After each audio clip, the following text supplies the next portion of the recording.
সারাদিন ধরেই ঝিরঝির করে বৃষ্টি হয়েই চলেছে।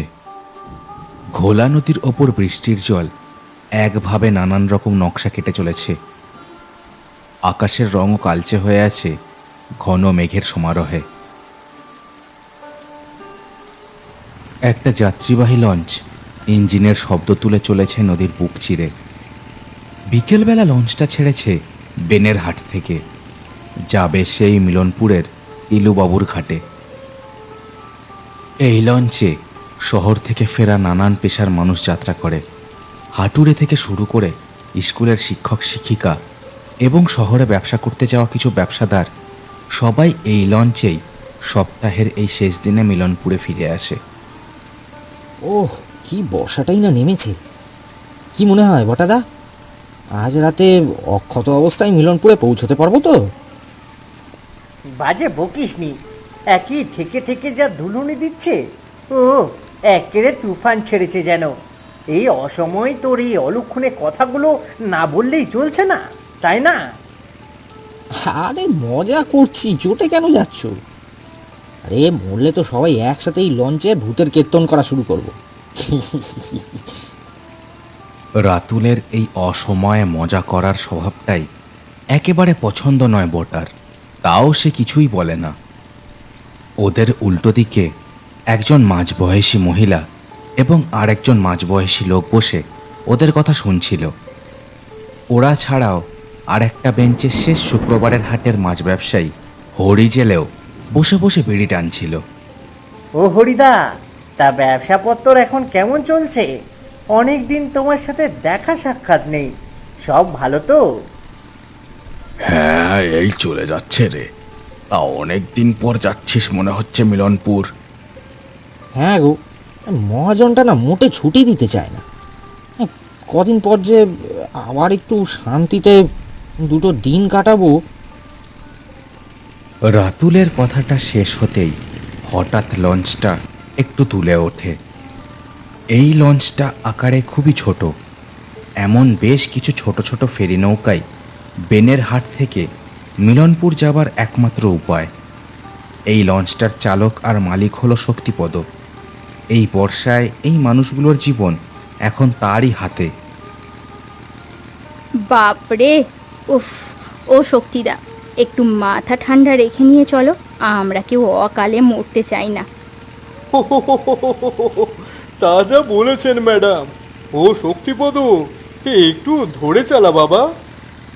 ইঞ্জিন রুমে বসে শক্তিপদ সব কথা শুনলেও মুখে কিছু বলে না। সত্যি বলতে কি, এই ঘন বর্ষায় এমন একটু আধটু হয়েই থাকে। ওদিকে রাতুল আর বটার মধ্যে আবার কথা কাটাকাটি শুরু হয়ে যায়। রাতুল বলে ওঠে, হ্যাঁ, তবে যাই বলো বটাদা, এমন বর্ষায় যদি একটা জম্পেশ ভূতের সাথে দেখা হয় না, জমে যাবে কিন্তু। থামবি তুই? শুধু বেআক্কেলে কথা তোর ভালো লাগে না আর।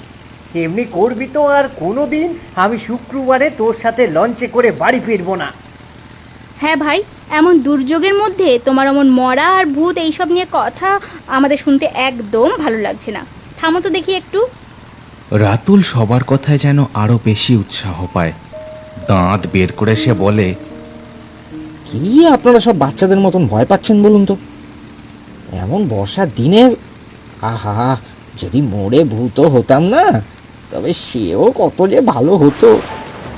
তুমি বুঝি ভূতের ভয় পাও না? ওরা ফেরির যেদিকে বসেছিল কথাগুলো ভেসে এলো একেবারে তার উল্টো দিকের কোণা থেকে।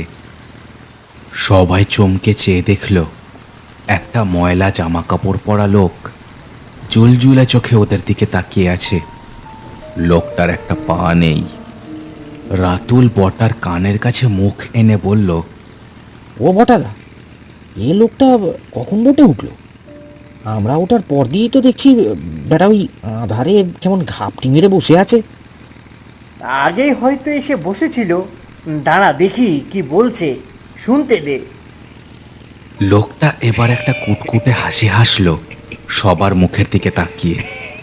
আধারে এমন ঝুম মেরে বসে আছে লোকটা, সত্যি দেখলে গাটা ছমছম করে ওঠে।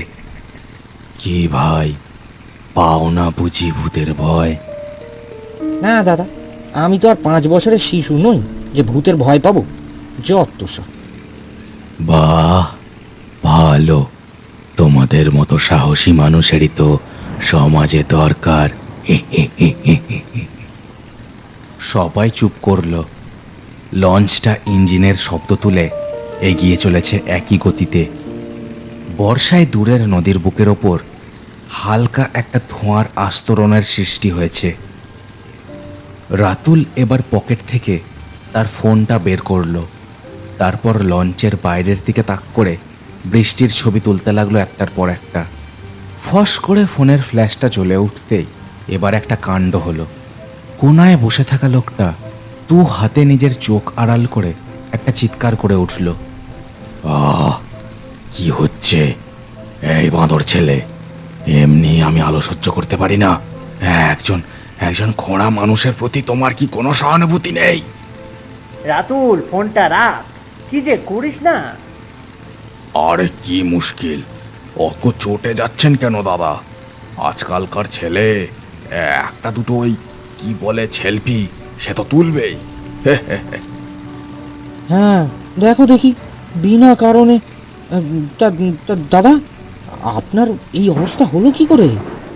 মানে আপনার পা? লোকটা এতক্ষণে একটু স্বাভাবিক হয়েছে। সে আবার একটা তেঁতো হাসি হেসে বলল, হ্যাঁ, এর পিছনে একটা বিশাল গল্প আছে।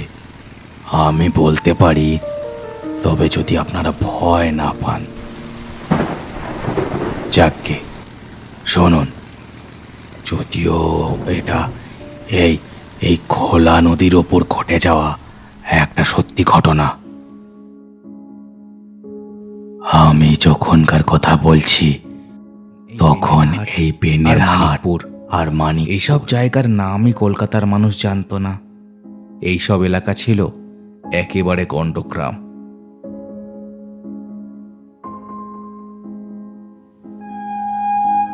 সারাদিনে মাত্র 3টে ট্রেন চলতো এই বেনের হাট থেকে কলকাতা পর্যন্ত। সকালে, সন্ধেবেলা আর একেবারে রাত 9:20 একটা। ব্যাস। এইসব লঞ্চ, বোট, ফেরি এইসব কিছুই ছিল না। খোলা নদীর বুকে চলতো হাতে টানা ডিঙি নৌকো। আমি তখন চাকরি করতাম কলকাতার একটা ওষুধ কোম্পানিতে। খুবই সামান্য মাইনের চাকরি। এই আপনাদের মতোই সপ্তাহের শেষে এই এমনই শুক্রবারে সন্ধেবেলা ট্রেনে এসে নামতুম এই বেনের হাটে। আমার বাড়িও সে সময় ছিল ওই মানিকপুরে। দিনটা ছিল এমনই এক বাদলার। সকাল থেকেই ঝিরঝিরে বর্ষায় মানুষের নাজেহাল অবস্থা হয়েছিল। ফলবশত হলো কি, আমি সন্ধ্যার ট্রেন ধরতে না পেরে রাত 9টার পর এসে নামলাম এই বেনের হাটে। স্টেশন থেকে বাইরে যখন পা রাখলাম, চারিদিকে কোথাও কোনো মানুষের চিহ্ন নেই। একটা দোকানপাট যাও বা ছিল সে সময়, সবই বন্ধ হয়ে গেছে অনেকক্ষণ। আমি ইট বেছানো কাঁচা রাস্তা ধরে বর্ষায় আমার ছাতাখানা মাথায় দিয়ে আঁধারে কোনো মতে পথ দেখতে দেখতে চললাম ঘাটের দিকে। আমার সাথে কোনো আলো ছিল না। খুব বেশি দূর যেতে পারিনি। একটা কলা বাগানের ধার দিয়ে যেতে গিয়েই একটা দৃশ্য দেখলাম একটা গাছে একজন লোক ঝুলছে। বর্ষার জলে ভিজে বিভৎস হয়ে উঠেছে তার চোখ মুখ। বাজের আলোয় বুঝলাম লোকটা হয়তো এখানে এসে নিজেকে। আমি খুব ভয় পেয়ে গিয়েছিলাম। হাতের ছাতাটা মুড়ে পড়ি মড়ি করে দিক বিদিক জ্ঞান শূন্য হয়ে আমি দৌড়তে শুরু করলাম। দৌড়তে দৌড়তে যখন হাঁফাতে হাঁফাতে এসে দাঁড়ালাম নদীর ঘাটে, তখন বৃষ্টির তোর আরও বেড়েছে। হাতের বন্ধ ছাতাটা থেকে জল ঝরে চলেছে টুপ টুপ করে। কোথায় যাবেন বাবু? এই কে কে কে? আঁতকে উঠে পিছন ঘুরে দেখি বুড়ো বকুল মাঝি কখন যেন এসে দাঁড়িয়েছে। বকুল মাঝিকে আমি বহুদিন চিনি। তার কুড়ে ঘরটা এই ঘাটেরই একপাশে ছিল তখন। মাঝিদা, ও মাঝিদা, ওই ওই কলা বাগানের মধ্যে ওই লম্বা গাছখানায় একজন ঝুলে আছে। বাপরে, ও আমার বুকটা এখনো ধরপড় করছে। বাপরে। বলেন কি বাবু, মিত্তিরদের কলা বাগান নাকি? কই, চলুন তো দেখি। আরে না না, পাগল নাকি? আমি আর কোথাও যাচ্ছি না। তোমারও তো দরদ থাকলে তুমি যাও। তবে তবে তার আগে আমাকে একটু মানিকপুর ঘাটে নামিয়ে দেবে, চলো। কি বলছো গো বাবু?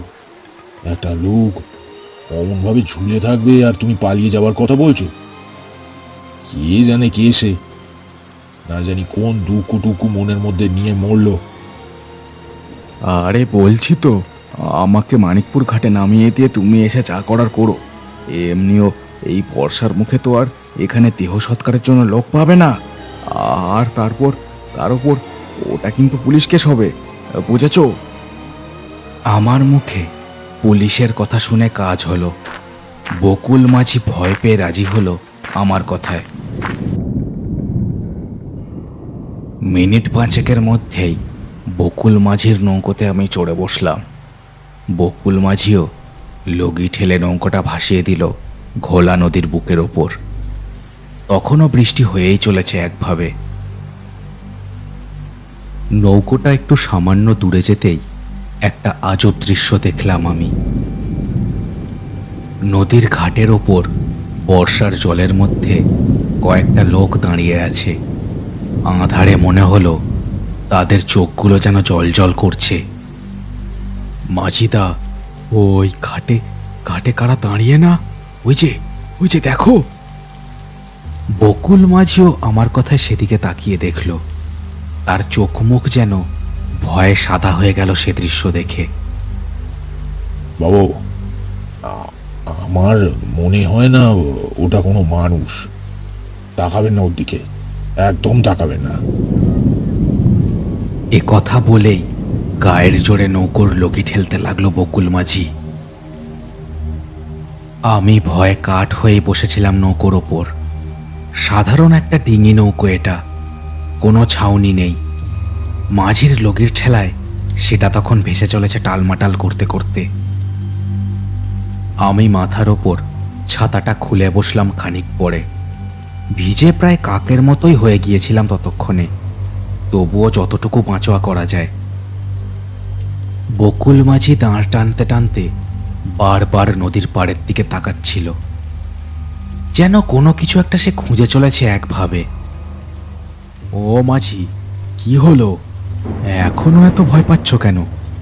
যারা ছিল তারা তো ওই পেনের হাটের ঘাটে ছিল, এখানে তো কেউ নেই। কি জানি বাবু, আমার তো সারা শরীর কাঁপছে এখনো। আপনাকে একটা প্রশ্ন জিজ্ঞেস করি। আপনি যে দেহটা ঝুলতে দেখেছিলেন, তার মুখটা কি দেখতে পেয়েছিলেন? মুখ? হ্যাঁ, দেখেছিলাম, হয়তো ঠিক মনে পড়ছে না। শুধু শুধু ওর দুটো চোখ দেখেছিলাম। ওহ, ওই চোখ দুটো। মাঝির কথায় সেই দেহটার চোখ দুটো মনে করতে গিয়ে আমার যেন শরীরটা আবার কেঁপে উঠল। আকাশে এমন সময় কড়কড় করে বিশাল একটা বাজ চমকে উঠল। বিশ্ব চরাচর যেন ঝলসে গেল সেই আলোয়। বাজের আলোতেই দেখলাম মাঝির মুখে যেন আর কোনো ভয়ের ছাপ নেই। উল্টে তার বদলে একটা একটা কুটিল হাসি যেন ফুটে উঠেছে। কি কি হলো গো মাঝিদা? হাসছো কেন? কি হয়েছে? আপনি খুব ভয় পেয়েছেন বাবু, তাই না? আমার কিন্তু আর ভয় লাগছে না। মানে কি বলতে চাইছো? এই এই তোমার কি মাথা খারাপ হয়ে গেছে নাকি? কি যাতা বকছো? মাঝি কোনো কথা না বলে নৌকোটা আরো জোরে ধাক্কা দিয়ে ঠেলে নিয়ে চলল মাঝ নদীর দিকে। এতক্ষণ একটা ধার দিয়ে চললেও হঠাৎ এই কাণ্ডে আমি বেশ চমকে উঠলাম। কি হলো হে? হ্যাঁ, মাঝ নদীর দিকে যাচ্ছ কেন? আরে কি হলো? এই বুড়ো, কি হলো? জবাব দে। মাঝি কিন্তু কোনো উত্তর দিল না। লগি ঠেলা থামিয়ে দিল। এক দৃষ্টে তাকিয়ে থাকলো শুধু আমার মুখের দিকে। কি হলো? আমার কিন্তু ভয় লাগছে এবার। কি হলোটা কি? বাবু, জানেন, কাল সন্ধেবেলায় খবর পেলাম আমার গ্রামের বাড়িতে আগুন লেগেছে। আমার বউ, আমার একটা মাত্র মেয়ে, সবাই সবাই পুড়ে ছাই হয়ে গেছে গো বাবু। সবাই। আমার আমার যে আর কোনো কিছুই ছিল না গো বাঁচার জন্য। তাই তো ওই কলা বাগানের লম্বা গাছখানায় ঝুলে পড়লাম ওই আজ সন্ধ্যের দিকে। তবে তবে আপনি কিন্তু কাজটা মোটে ভালো করেননি বাবু। আপনার কাউকে ডেকে তো দেখানোর কথা ছিল ব্যাপারখানা, তাই না? তা না করেই আপনি পালিয়ে এলেন। মানে কি বলতে চাইছো তুমি? গাছে ঝুলে পড়লে মানে? তুমি তো আমি তো এখন ছায়া, বুঝলেন বাবু।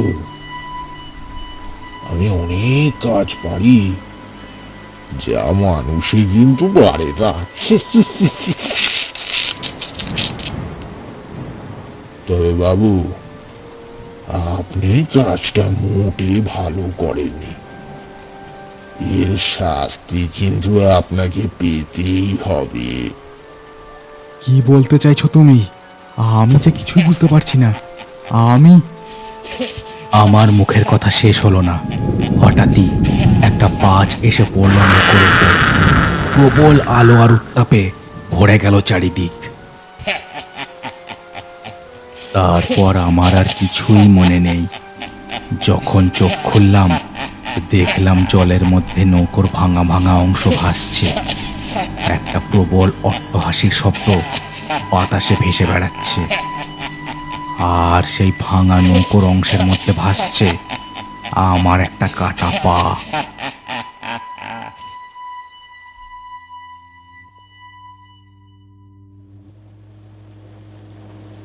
লঞ্চের ওপর চড়বড় করে বৃষ্টির শব্দ হচ্ছে। কারোর মুখে কোনো কথা নেই। বটাই নিস্তব্ধতা ভেঙে বলে উঠল,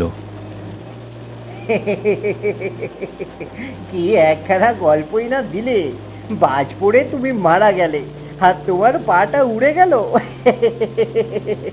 বাহ বাহ বাহ বাহ, তাই যদি হয় তবে তবে তুমি এখানে বসে আমাদের মাঝে গুলতানি করছো কি করে শুনি? লোকটা তেমনই দাঁত বের করে তাকালো সবার দিকে। ফেরির ভেতরকার মৃদু আলোয় তাকে দেখে সবার গা ছমছম করে উঠল। কে বলেছে আমার পা উড়ে গেল? তাকিয়ে দেখো দেখি একবার। লোকটার কথায় সবাই তাকিয়ে রইল তার কাটা পায়ের দিকে।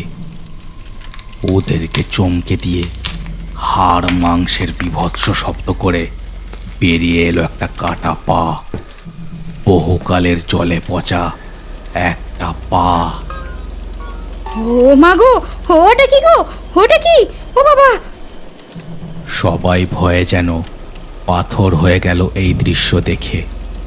এমনকি শক্তিপদও ইঞ্জিন রুম থেকে দেখেছে দৃশ্যটা। সেও লঞ্চের চাকা ছেড়ে দিয়ে এক দৃষ্টে তাকিয়েছিল সেদিকে। লোকটা ধীরে ধীরে কাঠের পুতুলের মতো উঠে দাঁড়ালো। সে যেন আরো রোগা হয়ে গেছে এই সময়ের মধ্যে। তার গায়ের জামাটা পতাকার মতো লেপ্টে আছে। চোখ দুটো দেখলে মনে হচ্ছে কালো রক্ত যেন টলটল করছে তার মধ্যে। খিদে, খুব খিদে পাচ্ছে গো। আহা, কি গন্ধ পাচ্ছি আমি তোমাদের রক্তের আর মাংসের। বহুকাল কিচ্ছু খাইনি।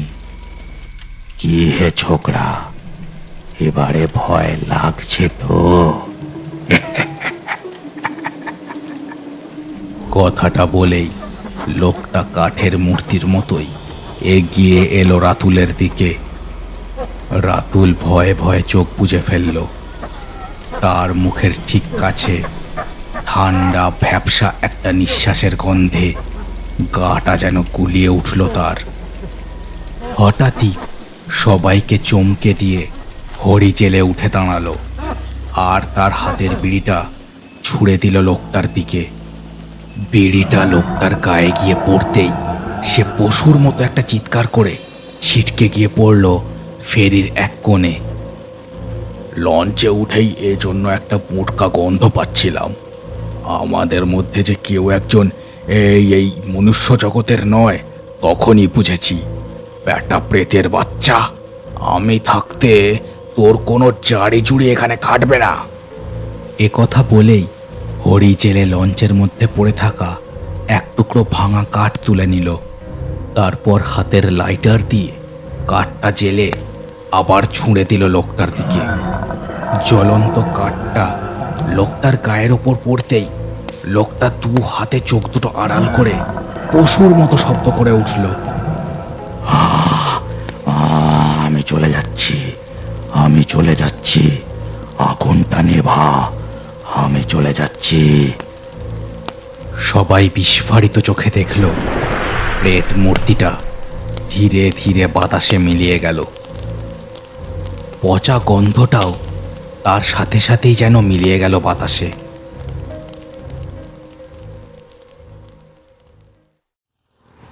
লঞ্চের ভেতরের আবহাওয়া আবার শান্ত হয়ে গেল। শক্তিপদ লঞ্চটাকে আবার মানিকপুর ঘাটের দিকে চালাতে শুরু করেছে। সবাই এখন শুধু অক্ষত অবস্থায় বাড়ি ফিরতে চায়। লঞ্চের ভেতরের নিস্তব্ধতা ভেঙে মাঝবয়সী ভদ্রমহিলা বলে উঠলেন, আজ যা ঘটলো তাতে আমার আর কোনো কিছুর ওপরেই অবিশ্বাস নেই। হে ভগবান, রক্ষা করো আমাদের, রক্ষা করো, রক্ষা করো। তা যা বলেছেন দিদি, আমার তো এখনো গা হাত পা কাঁপছে। ভাগ্যিস হরিদা আজ আমাদের সাথে এই লঞ্চে ছিল, নইলে যে কি হতো। হরিচেলে ততক্ষণে আবার একটা বিড়ি ধরিয়েছিল। ওদের দিকে তাকিয়ে মুচকি হাসি টেনে সে বলল, দেখেন, আমরা হলাম কে এই এলাকার আদিবাসিন্দে, তার উপর আমি পেশায় জেলে। রাত বিরেতে এমন অনেক কিছুর সাথে আমাদের মোকাবিলা করতে হয়, তাই টুকটাক গুণিনবিদ্যে আমার ঢের জানা আছে। আর কি বলেন তো, এই ঘোলা নদীর ওপর এমন অনেক ছায়া শরীরের দেখা পাওয়া যায়। এই নদীর বুকে যারা মরে তাদের মধ্যে অনেকেরই তো সাধ্য শান্তি হয় না, অনেকের তো দেহই খুঁজে পাওয়া যায় না। তারাই বারবার মনের রাগ মেটাতে দেখা দেয় জীবিত মানুষদের। ভাগ্য খুব খারাপ না হলে অবশ্য এদের দেখা পাওয়া যায় না। ভয় পাবেন না। ও শক্তিপদ, এবার ভালোয় ভালোয় বাড়ি পৌঁছে দে বাপ। লঞ্চটা ধীরে ধীরে দুলতে দুলতে চলল মানিকপুর ঘাটের দিকে। বর্ষার শব্দ আর ইঞ্জিনের শব্দ ছাড়া আর কারোর মুখে কোনো কথা নেই।